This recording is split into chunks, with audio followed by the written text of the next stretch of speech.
অভিষেক ব্যানার্জির সভা থেকে ফেরার পথেই দুর্ঘটনার কবলে বাস। একজন তৃণমূল কংগ্রেস কর্মী গুরুতর আহত, আশঙ্কাজনক অবস্থায় দুর্গাপুর মিশন হসপিটালে ভর্তি করানো হয়েছে এবং মৃত্যুর সাথে পাঞ্জা লড়ছে এবং দুইজন যাত্রী প্রাথমিক চিকিৎসার জন্য মিশন হাসপাতালে নিয়ে আসা হয়েছে। দুর্ঘটনার খবর পেয়ে ছুটে আসেন মন্ত্রী প্রদীপ মজুমদার ও পাণ্ডবেশ্বরের বিধায়ক তথা পশ্চিম বর্ধমান জেলার সভাপতি নরেন্দ্রনাথ চক্রবর্তী। কাটোয়ার সভা থেকে পাণ্ডবেশ্বরগামী বাসটিতে প্রায় 50 জন তৃণমূল কংগ্রেস কর্মী সমর্থক ছিলেন।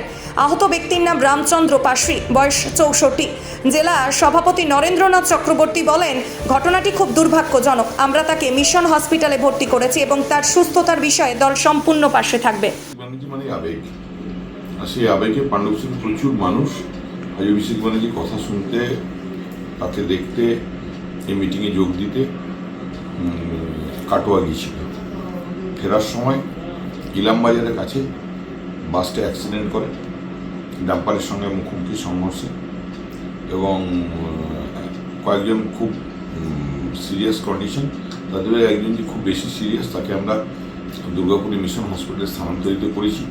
মাননীয় মন্ত্রী প্রদীপবাবু এসছেন, আমাদের দলের উত্তম মুখার্জি থেকে শুরু করে সবাই এখানে উপস্থিত হয়েছেন। আমাদের দলের সবাই, ব্লক প্রেসিডেন্টরাও এসে গেছেন, কিউটি মুখার্জি। তো আমরা মিশনেই আছি, আমরা চেষ্টা করছি যে যাতে তাকে সুস্থ করে তোলা যায়।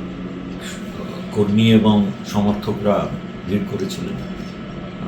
পাণ্ডবেশ্বরের থেকেও কয়েকজন আমাদের একনিষ্ঠ কর্মী তারা গিয়েছিলেন ওই অনুষ্ঠানে। ফেরার পথে ইলামবাজার পেরিয়ে পাণ্ডবেশ্বরের ফেরার পথে একটি ডাম্পারের সঙ্গে সংঘর্ষ হয়, যে বাসে তারা ফিরছিলেন সেই বাসে, এবং আমাদের রামচন্দ্র পাশি বলে একজন একনিষ্ঠ কর্মী, তিনি খুব গুরুতরভাবে আহত হয়েছেন। আমরা যেই পেরিয়েছি ইলামবাজার জাস্ট কিছুটা পেরিয়ে যাচ্ছি, ওদিক থেকে একটা লরি এসে একদম দুম করে এসে আমাদেরকে মেরে দিল।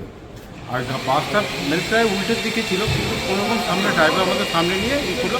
তার মধ্যে একজন খুব আঘাত পেয়েছে, খুব প্রচণ্ড ব্লিডিং হয়েছে। আমার তো হাতে বুকে আঘাত পেয়েছে।